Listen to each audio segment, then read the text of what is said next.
working on getting the slideshow going, so I'll have to ask for your patience until we get it set up, because what I want to do today is take you through sort of an adventure. We'll have to think of it that way. We're going on an adventure. It's the best kind of adventure. It's an adventure to try and understand one of my favorite books in the Newer Testament writings, the book of James. So, first of all, let me explain that I think it was 6 or 7 years ago that I've as a young man, well, you know, I have gray hair, so that was quite a while back, but when I would read through the book of James, I was troubled because it seemed to me like I was reading something that was really special, and it seemed like such a piece of the Jewish world, and yet in all the translations I read it in, I felt really distanced from that world. And I felt as if I was missing a part of what the book was about, but I couldn't put my finger on it. And so as the years went by, just very slowly, you know me, I'm not going to be troubled too much all of a sudden, but very slowly I continued to feel there's more here, there's more here, there's more here that we're missing. As I read commentators on the book of James, very few people ever went really into depth on it. It was usually left me dry. I'm thinking there's much more here. And I never read a commentator who could really put things together for me so that I felt like I was understanding the book logically and that it had its place in history. These things were just missing for me. And so 7 or so years ago, I just felt like I wanted to do a real in-depth study for myself on the book of James to see if I could come up with those two aspects of it, to see if it could be put back for me in its place in history and understood with a Jewish mindset that I knew it was written with so that I could understand it well. I had a strange, oh good, it's working great. I had a strange little thing happen to me one day as I was just sitting with the text of the book of James, and this is going to sound really strange, but bear with me. I almost felt as if he was standing beside me saying, please put me back where I belong, into my Jewish world. I've been divorced from it incorrectly. Put me back, David. Put me back where I belong. And so I began a little bit of a quest after feeling almost as if God was calling me to go back into the book and to try and open it up. What came of it was this, a book I wrote called James the Just, and then Yaakov HaTzadik, which means James the Just, presents applications of the Torah. So that's the book I wrote on it. It's available on Amazon.com if you're interested. It's not expensive at all. My son helped me with it. He did some research for it that helped me out. So that's what came of it in the end. And what came before that, however, was step by step. I began to, I think, understand the book's place in history, why it was written, who it was written by, and for me to uncover who it was written by and who this person was in the Jewish world of his time really made the book much more sensible to me. And then when I put that together with some of the Jewish thought that was in the book that I had never heard explained, what I did is I looked at about 20 phrases in the Greek. The book of James is written in very high literary Greek, like the book of Hebrews. Oh, I'm sorry, the book of Hebrews is written in high literary Greek. The book of James is written in very low literary Greek, as if somebody's talking. So I thought to myself, this sounds to me like a sermon or like a series of lessons somebody's given. My Greek isn't the best in the world, but that's what it appeared like I was reading. And then I came across, and I must give credit to Dr. Walter Kaiser. He's an American Bible professor who I met once. He wrote an article about how the book of James seems to him as if there is, James is following the Jewish calendar in his study somehow. And he gave some verses that plugged into that. And that made a lot of sense to me, so I did more study on it, and what I came up with is what I'll share with you now over the next few hours. So we're going to go very slowly. For you to get the most out of this, I suggest you have the Newer Testament book right at your side there, the book of James, so you can follow with me. We're going to all have a bit different wording because all of our different translations word things differently. Don't let that bother you, because I'll help you a little bit as much as I can with understanding what the text said. So, we're going to start with the slideshow. I don't know how long it'll take. Might take an hour, maybe a little bit longer. I'm going to stop each slide and make my own personal comments. What the slideshow is going to do is just give you an outline of what I found as I was researching the book of James. And then afterwards, for probably the second half of what we're going to do, I'm just going to make some comments pretty much centered on what's being talked about here. But now you're going to follow my adventure that took about 5 years to do. And hopefully you'll come out, I'm praying, with a better understanding of the book. You know, I think our biggest job to do as believers in Yeshua, whether we're Jewish or Gentile, is to read and understand the Scripture and then apply it to our lives. That's how God's light will shine. That's how our lives will be on a solid foundation. That's how we can show the love of God to the world. So understanding the book of James is just part of our calling, each of our calling, and it's a lifelong calling. I can't say that I've reached the point where I understand the entire book so well that I'm a great expert at it. I'm a fellow student with you. And I hope that excites you in a way, because until we reach a very elderly age and pass on, we're going to be students of the Torah, of the Scriptures. And so whatever insight we can get from this will help you with your lifelong study of the book of James, and that's my hope. Okay, first of all, the book of James, let's make some historical sense of it. Next slide, please. The two things that I wanted to do were these two. To me, it would only make sense if any perspective on the book of Yaakov, and that's what I'm going to call the book of James now, because James was not his name. His name was Yaakov. If you had called him James, he would have wondered, who you're calling here in a foreign language. So his name was Yaakov. We're going to talk about who he was a little bit later. Yaakov or Jacob would be the more proper English word. So any perspective of the book of Yaakov has to pay attention to two things. Number one, it has to uphold the validity of the Torah, meaning the 5 books of Moses. If Yaakov somehow taught against the 5 books of Moses, which some of our commentators, in commenting on the book, make him do, then he'd be contradicting what Yeshua did. And that can't be.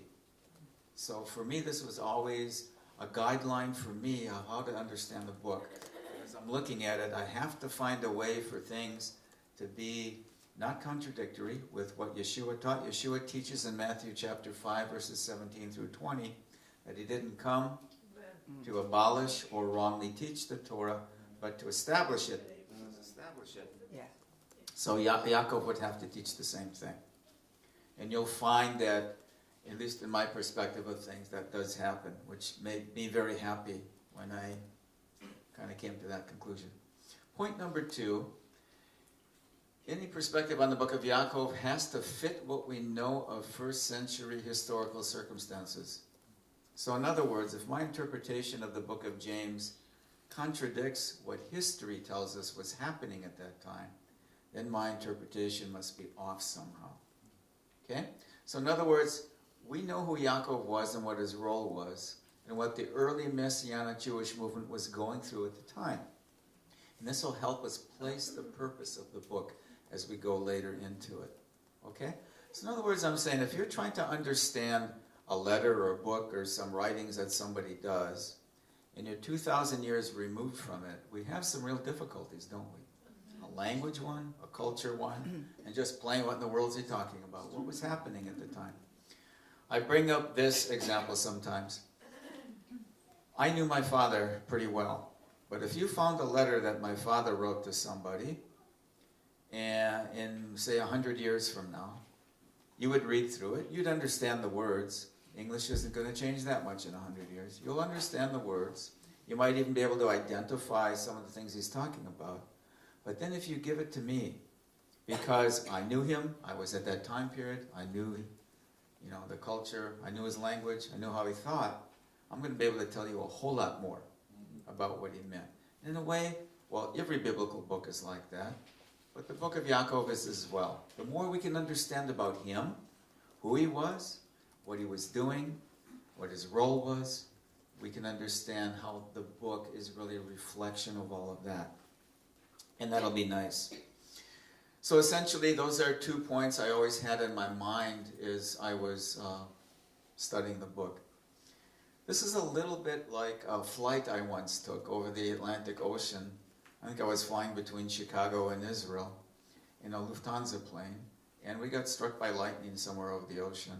And the pilot comes on and he goes, "Damen und Herren, ladies and gentlemen, we have just been struck by lightning, but nevertheless, we shall continue." So he's kind of saying, well, we just had a problem here, but we have no alternative but to go ahead.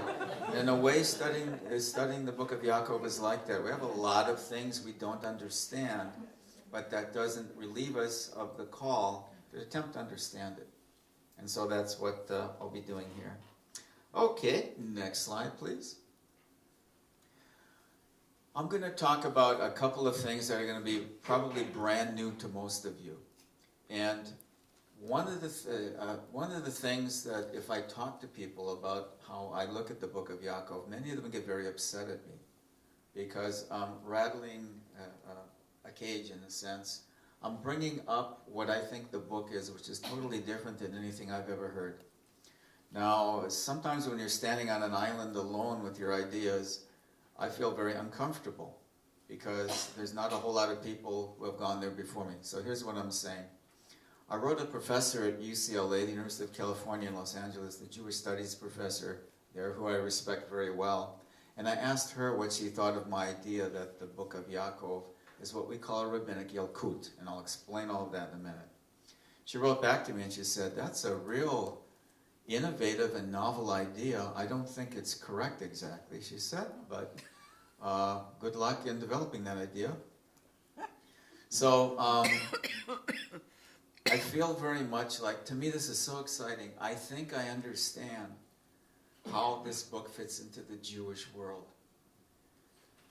The problem is that most Jewish scholars don't care to look into the book of Yaakov because it's Newer Testament writing, so they don't really care about it.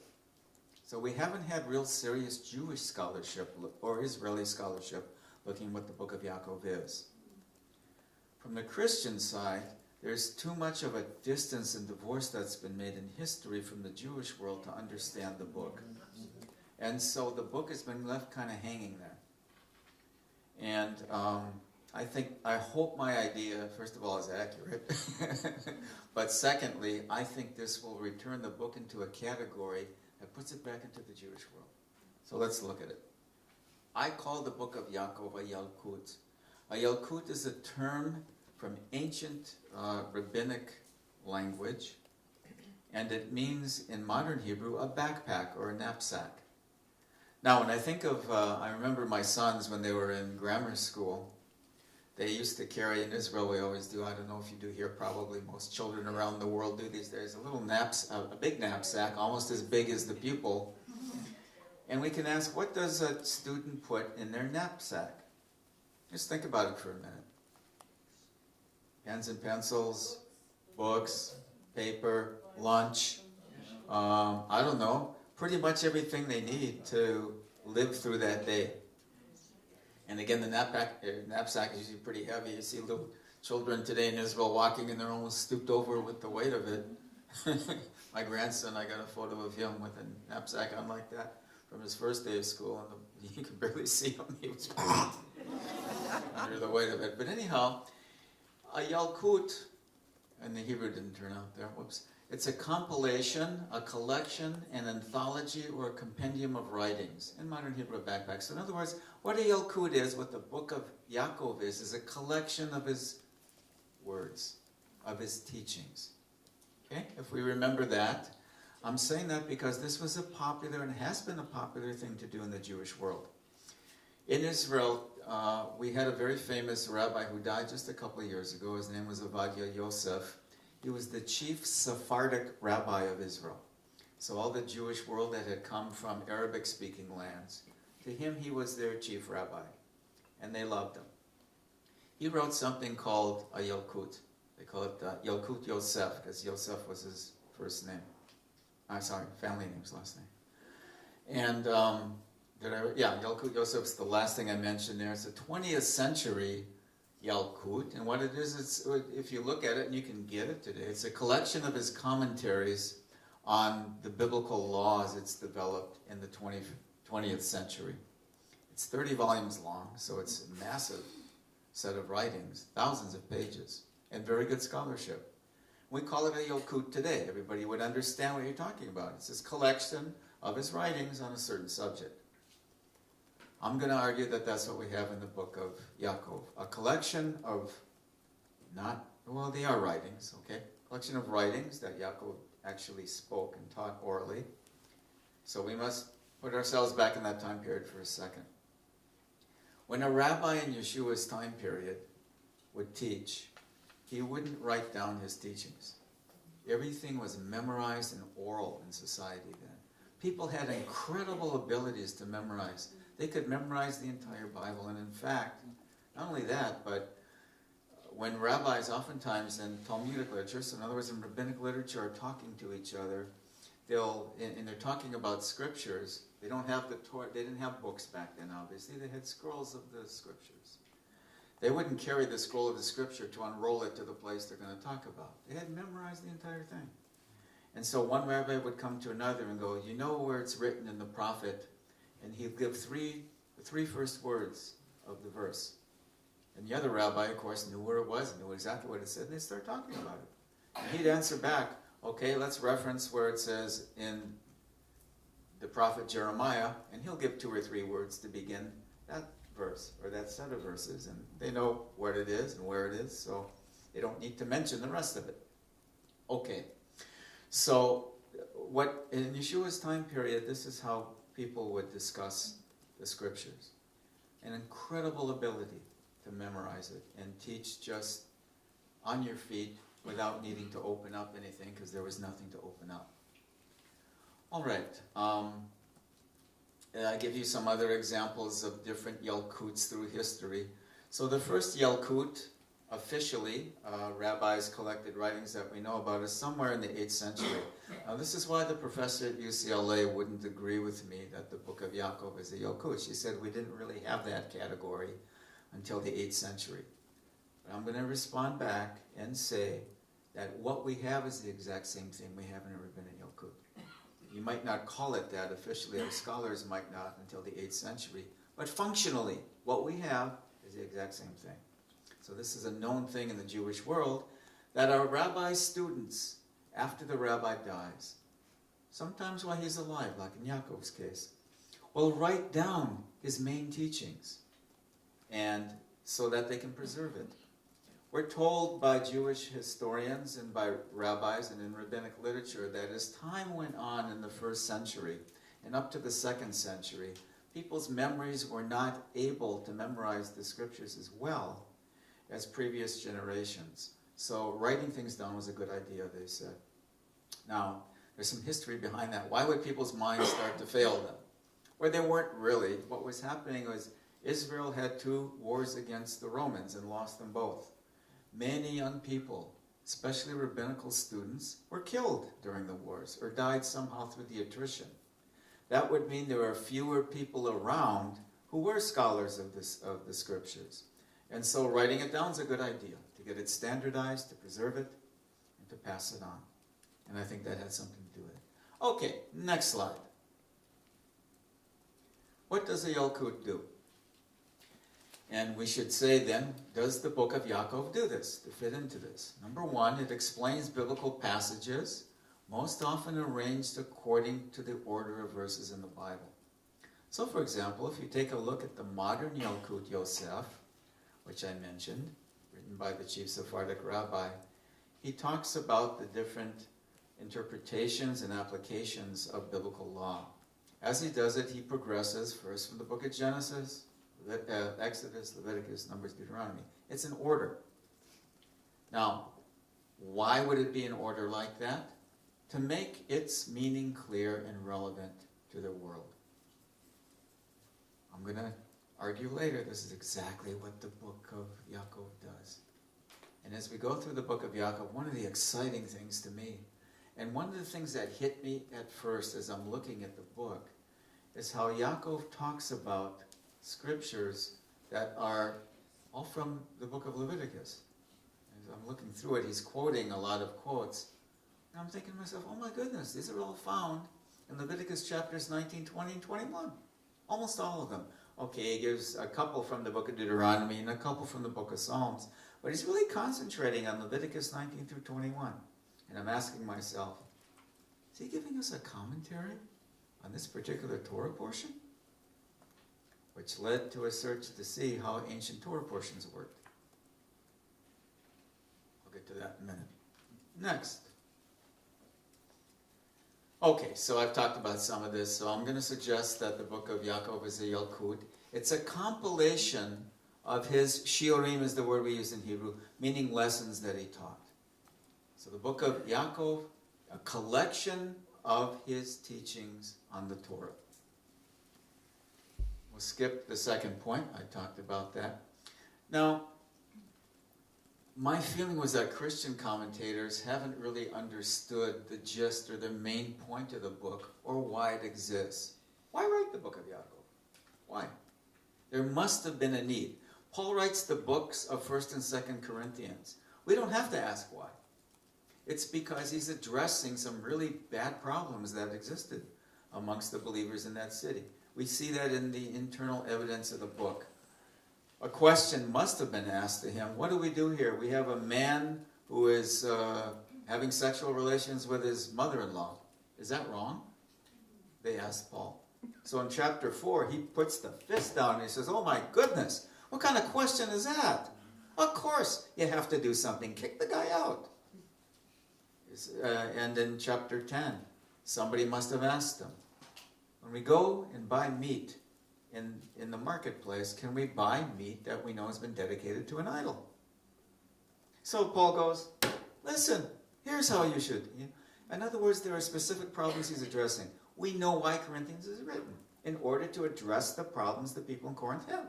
Paul is their rabbi, so he lived there for a year and a half. He knew these people. So they ask him, why do we have the book of Yaakov? Let's keep that question in mind as we go through. Okay, so again, Martin Luther, the famous Christian reformer, said this, that the book, he couldn't understand why the book of Yaakov is even in the Newer Testament writings. He said this, it's not worthy of an apostolic spirit. James does nothing more than drive to the law and to its works. Besides, he throws things together so chaotically that it seems to be he must have been some good, pious man who took a few sayings from the disciples of the apostles and just tossed them off on paper. Or it may perhaps have been written by someone on the basis of his preaching.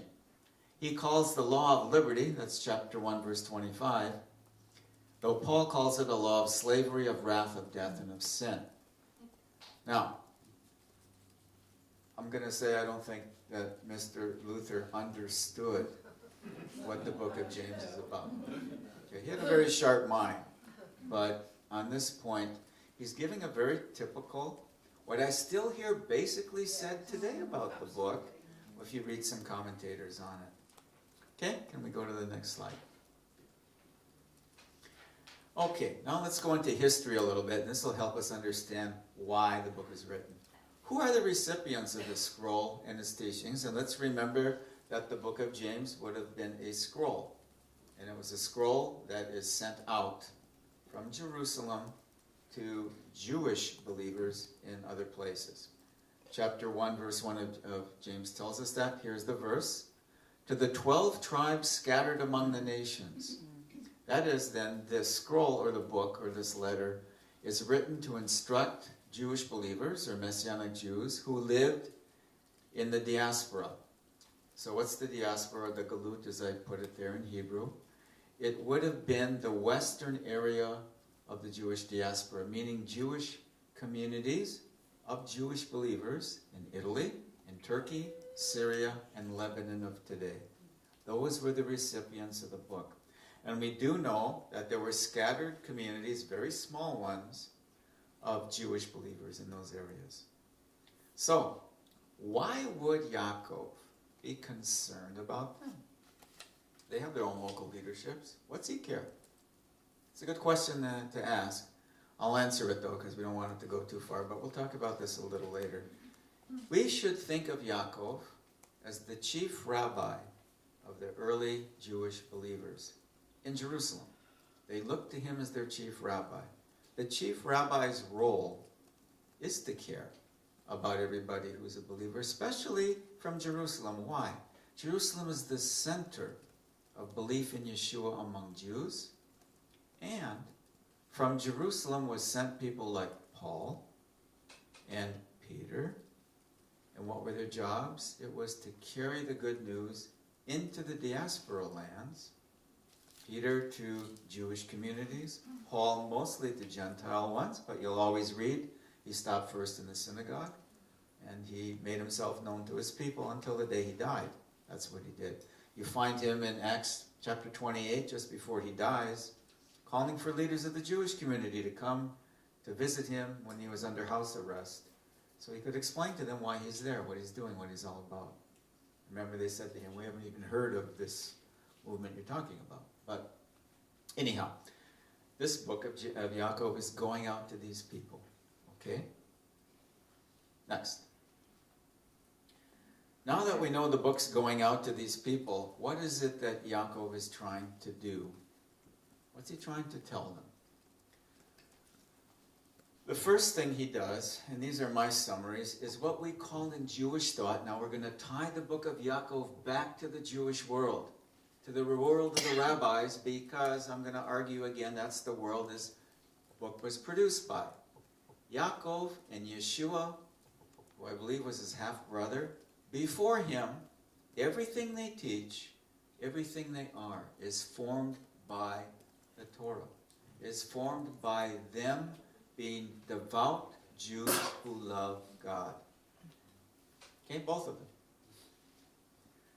So, what Yaakov emphasizes is what we call in Hebrew halacha masit. Again, the Hebrew didn't come out correctly, so forgive me there in the Hebrew lettering. What is halacha masit? It's a very practical development and application of the commandments of the Torah, meaning the first 5 books of Moses. So what is it Yaakov does? He explains to these communities how to keep the Torah in their circumstances. One example. Yaakov starts in Jerusalem. He talks to his own community. He's giving his teachings first to his own community. It's the students who take the teachings, write them down, and ship them off to the diaspora communities, probably under Yaakov's direction, for them to learn as well. But what he's doing here is in Jerusalem he says, okay, folks, we need to apply the Torah better. This is my paraphrase, okay? Why? We have people coming into our congregations who might be lame or elderly or poor, and you're making them sit way in the back where the hard of hearing can't hear and the elderly can't hear and the lame can't see, and you're letting people who are wealthy and prominent, important people sit in the front where, you know, that's where the elderly and sick or whatever it should be. And he's saying, you know, what kind of application of Torah is this? Torah tells us to be no respecter of persons. Where? Book of Leviticus. He says that. Okay, so I'm seeing him do a couple of things at once. One thing, he's explaining how to keep the Torah in their synagogues. And he's saying, oh, we're blowing it here. We're not doing it right. We have to stop showing favoritism to wealthy, rich, influential people. Let them sit somewhere else. This is implied in what he's saying. Let those who have some problems and need to be in front sit in front. Okay? Secondly, what else does Yaakov emphasize besides how to practically keep the Torah? Practical encouragement to keep the instructions. Now, so he's encouraging as well. He's not just instructing them like he does with where to sit, but he's encouraging them. This book is not philosophical in content. It's not a philosophy class. It's so practical. He's just giving us light on how to keep the Torah. It's Jewish, practical, and Torah-centered set of teachings. It's almost like a guidebook. A, B, C, D. So, in relation with that, the book also emphasizes instructional guides on how to live.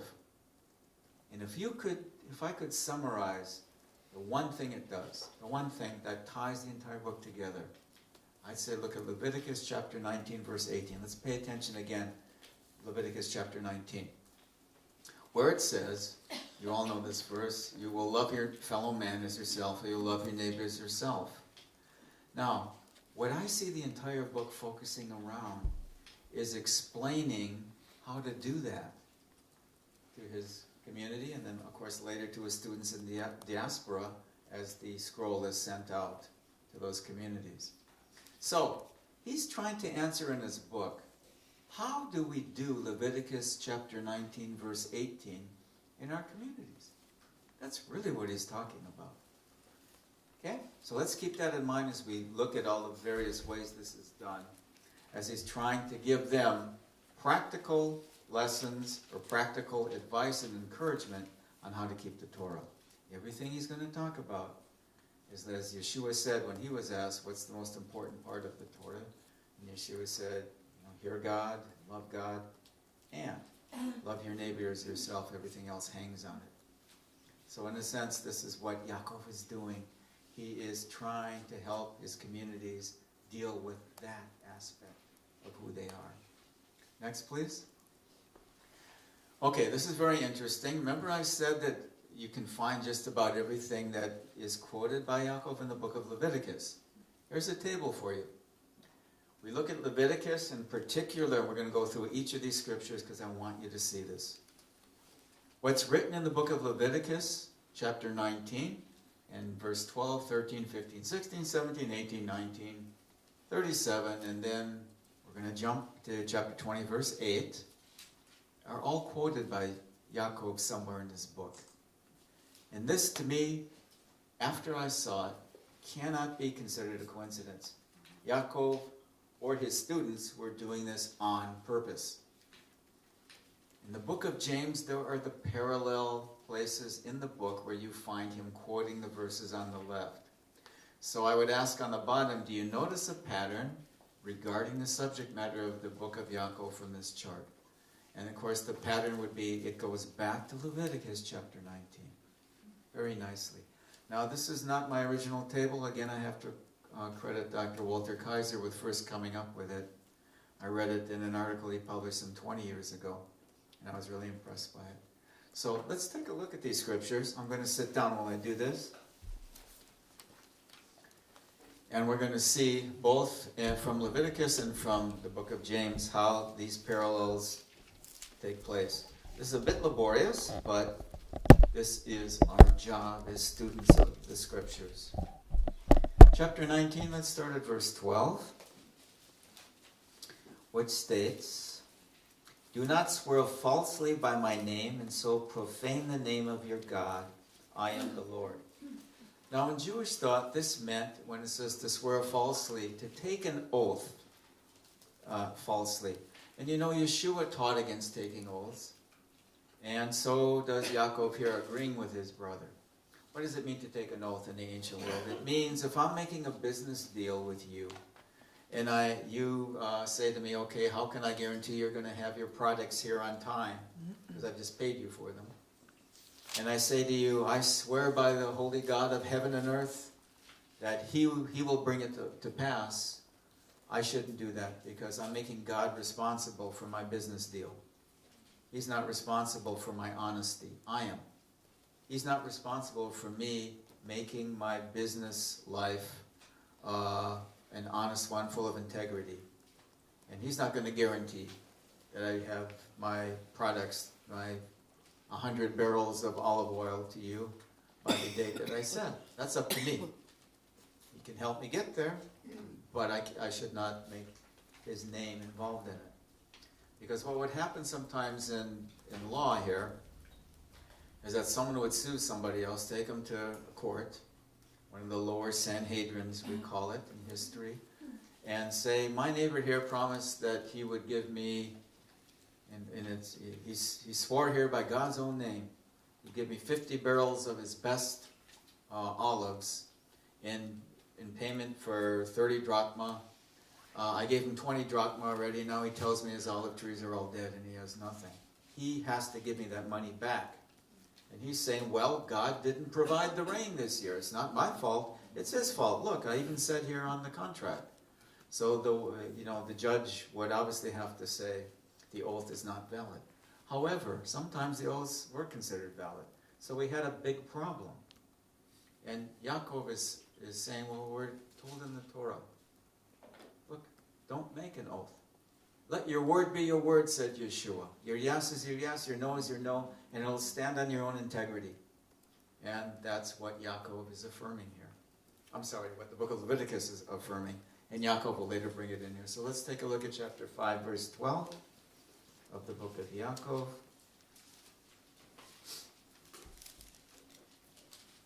Everybody with me so far? Are we okay? Yeah. All right. It's a bit of an adventure, and if you tell people that you came here and quote me, you might be given some strange looks. But, okay, chapter 5, verse 12. This is bad when I can't find the book of James. Here we go. It states this. Above all, my brothers, do not swear, not by heaven or by earth or by anything else. Let your yes be yes and your no, no, or you will be condemned. So he's literally saying here, if you make a business deal and you swear by God's name, you might be brought to court, and guess what? You're going to be the one who's condemned, not God. The judge is going to say, you better get those 20 barrels of olive oil, get that money back and more for misleading your neighbor, and then there goes your reputation too. You won't be able to do any more business. Everyone's going to hear about this, and you're going to be in bad shape. So don't make an oath. Okay, so Leviticus 19, verse 12, and chapter 5, verse 12 of Yaakov, he's obviously referring back to the Torah and what the Torah teaches in Leviticus 19. Why would Yaakov be writing about Leviticus 19? One possibility. I mean, he could just do it because he felt like he wanted to comment on it. But one possibility is maybe he was writing or teaching about the Torah portion, the parashah, for that particular week. Let's just keep that in mind, because I'm going to come back to argue that's what's happening here. That what his students did in the Yalkut was take the main points that their chief rabbi was teaching about as they went through this particular Torah portion and send that out to the diaspora communities. Which brings up a whole other exciting possibility that I can't prove. Nobody can. And that's that maybe he had a whole set of commentaries or scrolls on the entire parashah portions for the entire year. And I mean, that would be logical that that's what his students did. But we don't have them in history anymore. And so I get really angry when I think about the libraries that were destroyed in various wars in the Middle East, because some of them we're told had scrolls of many treasures like that. But we have what we have, so we'll go with what we have here. Still wonderful. Let's look at James chapter 4, verses 13 to 15.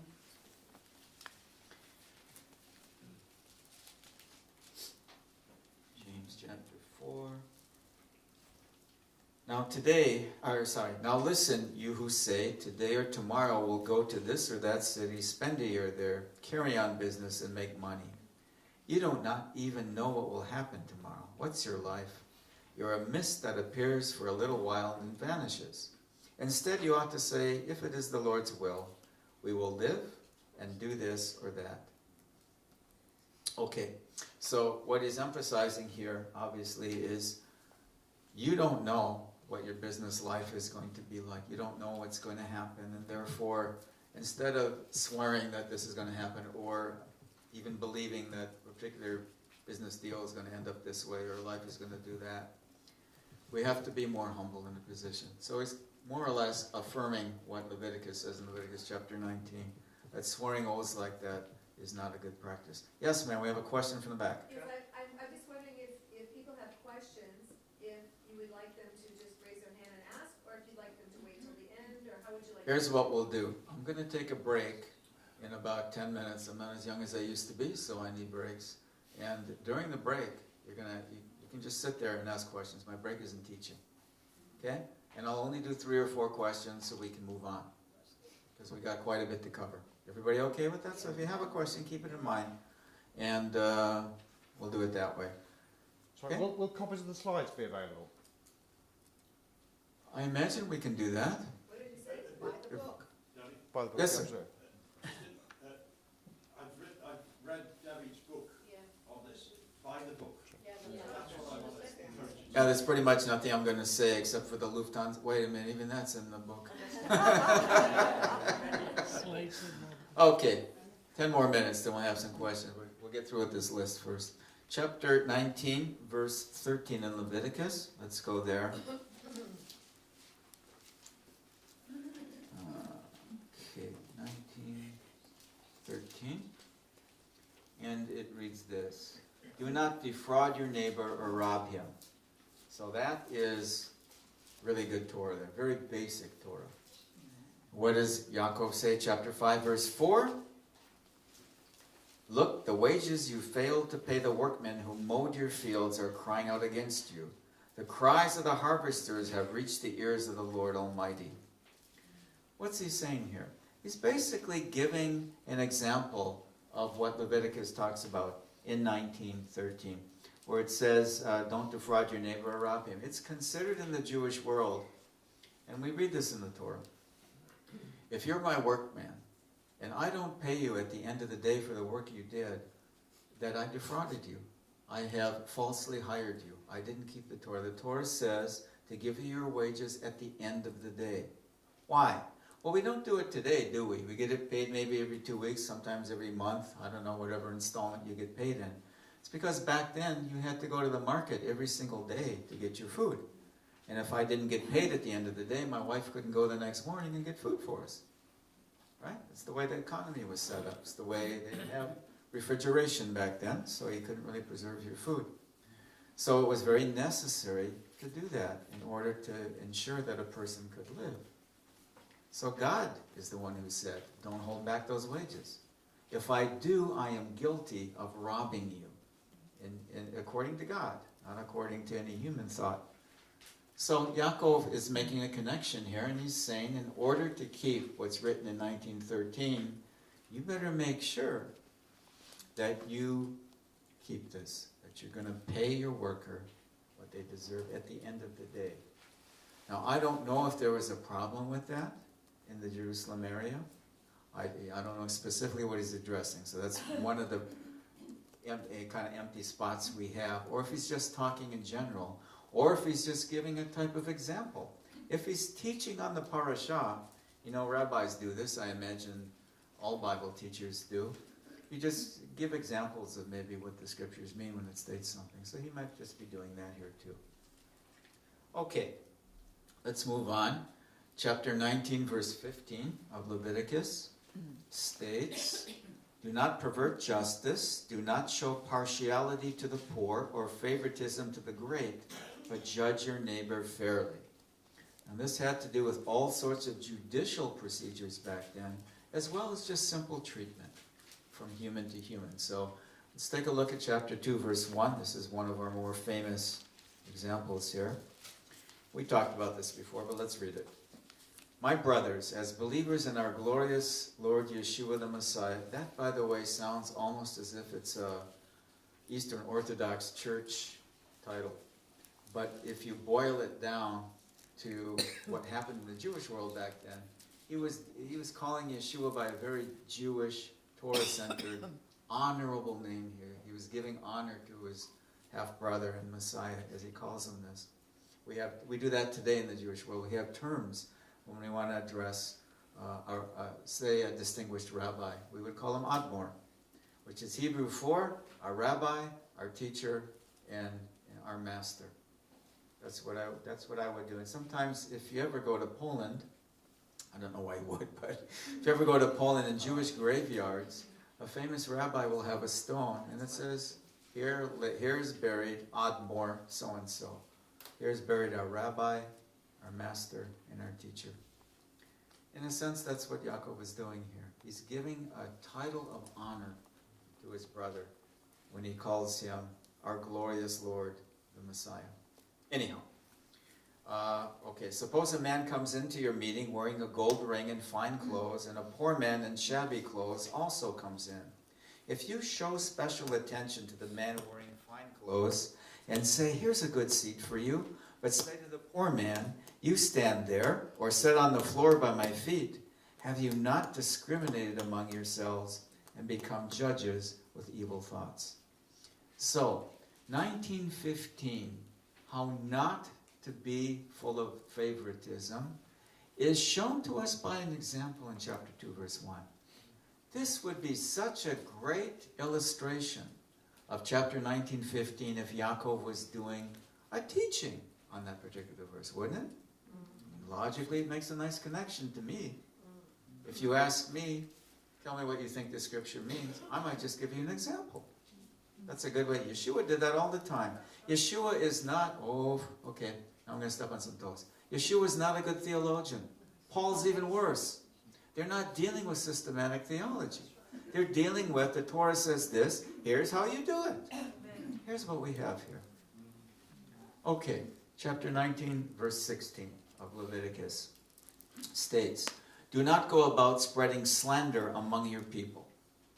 And in chapter 4, verse 11 of the book of James, we have that addressed here.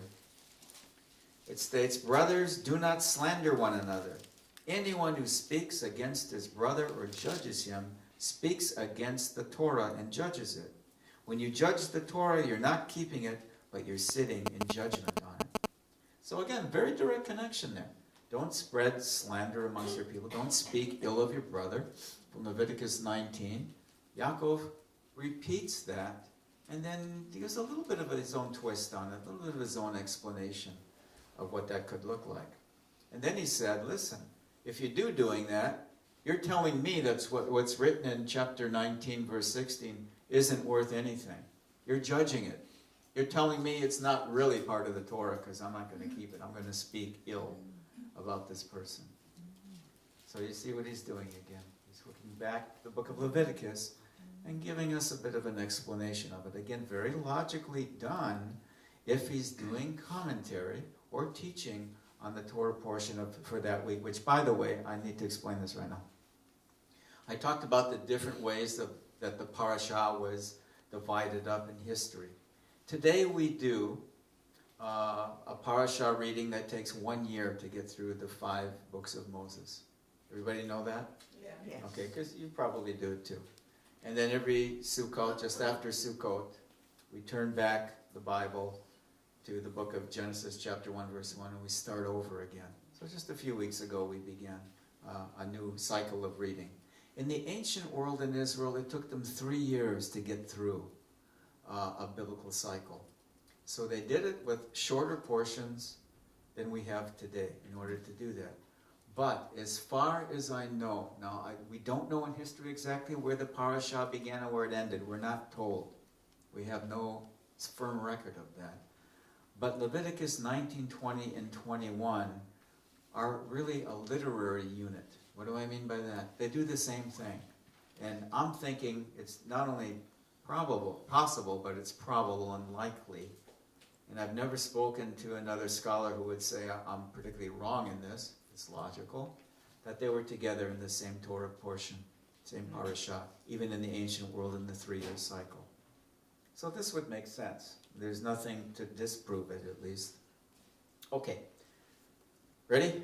5 more minutes and we'll take a break here. So where did I get to? 1917 or 18? 18.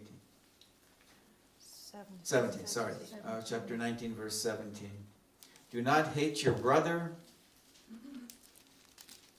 in your heart. Rebuke your neighbor frankly so you will not share in his guilt. So, this particular mitzvah or teaching is telling us to love your neighbor, and then it tells us how to do it. You see him do something that offends you, go tell him about it. Okay? You need to have honesty in your relationship in order to love them. Interesting how the Torah puts that together. That's a whole teaching in itself. But let's